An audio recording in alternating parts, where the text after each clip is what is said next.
What's up everyone, Darcblade here with a quick information video regarding this week's limited bounties and event quests for Monster Hunter World. This is for both PC and console, and it's for the week starting the 9th of November 2018. Now there isn't a ton of new activities this week. PC players still have access to Kulvtaroth, and she has also made her way onto console. Also on console, but for PlayStation 4 only, is the new The Heart of the Nora quest that allows players to get the Aloy Gamma armor set, as well as the Aloy layered armor set. But apart from that, there's not really anything new. But anyway, let's first move on to talk about the limited bounties for console. Now we have 4 of them. First is an ecology survey to hunt Kuroyaku. We have to hunt one of these specific monsters, and it can be at high or low rank. This is really a easy limited bounty, and for completing it you get research points and some armor spheres.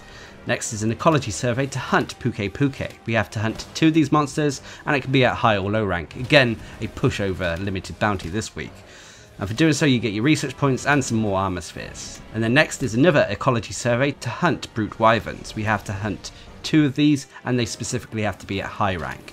Brute wyverns include Baroth, Anjanath, Radaban, Uragan and Deviljho. And for taking 2 of them down you'll get research points and some armor spheres.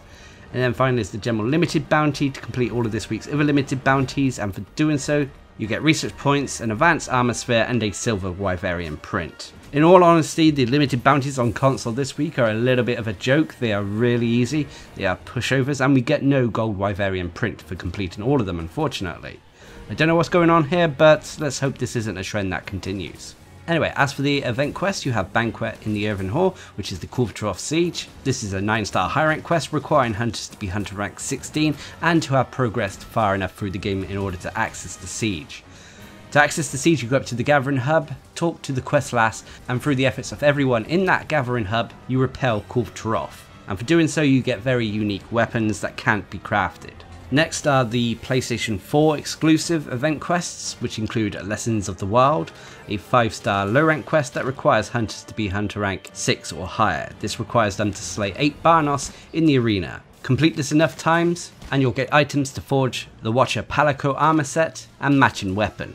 Unfortunately this is a low rank Palico outfit, which in all honesty is a little bit of a shame. Next is the Proven, a 6-star high rank quest that requires hunters to be hunter rank 11 or higher. This requires players to hunt an Anjanath, and upon doing so you'll get items to craft the Aloy armor set. And then finally, and new to this week, is the Heart of the Nora, a 9-star high rank quest that requires hunters to be hunter rank 50 or higher. This requires players to hunt 2 tempered Deviljho in the ancient forest. Now there's a few interesting aspects about this quest. Firstly, both the Deviljho involved in this quest are a large gold crown and small gold crown, and upon completion you'll get tickets to craft the Aloy Gamma armor set as well as the Aloy layered armor set. Unfortunately the Aloy Gamma armor set is a full armor set, so you cannot mix and match. Nonetheless, it's quite versatile should you want to use it. Personally, I'm just glad they've added the Aloy layered armor set with this event quest. It's not the most difficult event quest, although the large gold crown Deviljho is kind of annoying thanks to the huge hitbox it has, so just make sure you fight it in an open area in the ancient forest. But anyway, let's move away from the PlayStation exclusive to talk about the standard event quests we get this week. First is up at the Crack of Dawn, a 1-star low rank quest that requires no hunter rank to take part in. This requires players to slay 12 Kestodon in the arena. This is pretty much a beginner's quest for new players to the game. Next is Chew to That, a 2-star low rank quest that requires no hunter rank to participate in. This has players taking on 2 Great Jagras in the ancient forest. Again, a beginner's quest for newcomers to the game. Next is the Poison Posse, a 5-star low rank quest that requires hunters to be hunter rank 8 or higher. This has players taking on all the monsters associated with the poison ailment, so that's Puke, Rathian and Rathalos. Nothing too special in terms of rewards, although it's a nice way for newcomers to farm materials related to these monsters. Next is Rock'n'Roll Recess, a 7-star high rank quest that requires hunters to be hunter rank 13 or higher. This has players taking on all the monsters associated with the Elder's Recess. So that's Dodogama, Uragan, Lavasioth and Azure Rathalos. Now for taking part in this quest, there is a high chance of getting a large or small gold crown for all of these monsters involved. Next is Snow and Cherry Blossom, a 9-star high rank quest that requires hunters to be hunter rank 30 or higher. This has players taking on a tempered Legiana and tempered Pink Rathian in the Coral Highlands. Upon completion of this quest as well, you will receive bonus hunter rank. So if you need to level up your hunter rank quickly, this is one to consider. And then finally is the Throne Taker, a 9-star high rank quest that requires hunters to be hunter rank 50 or higher. This has players taking on a Tempered Teostra, Tempered Lunastra and Tempered Nergigante in the Elder's Recess. Now, if you're able to take on this challenging quest, you'll be potentially rewarded with Sullied and Shining Streamstones. So that's about it for the event quests we got this week on console. Let's move on to talk about PC. First, the limited bounties. Now there are 4 of them. First is an ecology survey to hunt Baroth. We have to hunt 3 of these monsters, and it can be at high or low rank, making it quite easy. And for doing so, you get research points and armor spheres. Next is a field research challenge limited bounty to complete 4 high ranking challenge quests. A rather frustrating limited bounty if I do say so myself. And for doing so, you get your research points, advanced armor sphere and silver Wyverian print. Next is general 9-star rank limited bounty to complete 4 quests at this specific rank. 9-star quests normally involve endgame quests or tempered monsters. Anyway, for completing 4 of them, you get research points, some hard armor spheres and a silver Wyverian print. And then finally is the general limited bounty to complete all of this week's other limited bounties, and for doing so you get your research points, gold Wyverian print that can be exchanged for certain monster gems, and golden egg that can be exchanged for Zenny. It's strange to think in some respects that the PC limited bounties this week are a lot tougher when compared to the console. The console limited bounties this week are a pushover, the PC ones unfortunately not so much. But anyway, let's move away from the limited bounties to talk about the PC event quests they have this week. Obviously they have the Corvtroff Siege, which is exactly as it is on the console and exactly the same as they had last week. So we'll skip over that and talk about the normal event quests they have. First is the Poison Posse, which is exactly the same as it is on console.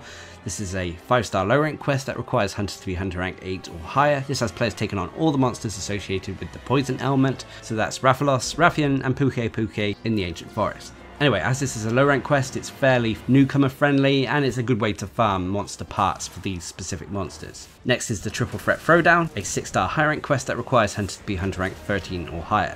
This has players taking on a Great Jagras, Great Gyros and Dodogama in the special arena. The interesting aspect about this quest is upon completion there's a high chance of getting decorations as your rewards. Unfortunately though, these are normally the low ranking decorations. Next is the Coral Waltz, a 7-star high rank quest that requires hunters to be hunter rank 13 or higher.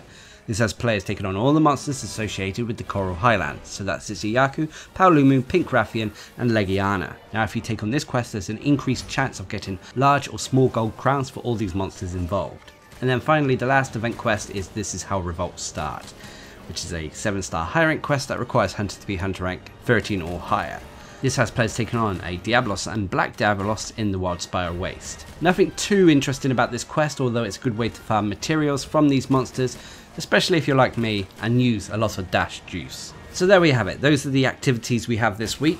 Obviously it's a bit of a kicker for folks on Xbox as the PlayStation gets something new but they don't, but at least everyone has access to Corvtroff at the moment, although I am still burnt out on Corvtroff and I doubt I'll be doing it this week. However, we do have something new to look forward to. Recently announced was the event quest Like a Moth to the Flame, which has players taking on an Arch-Tempered Xeno'jiiva. This will reward us with the Xeno'jiiva Gamma armor as well as the Commission layered armor set. So that is something to look forward to next week. But anyway, what are your thoughts on this week's activities? Leave a comment down below, and until next time, I've been Darcblade, bringing you an information video regarding this week's limited bounties and event quests in Monster Hunter World. Hope you enjoyed the video, thanks for watching, subscribe and like for more.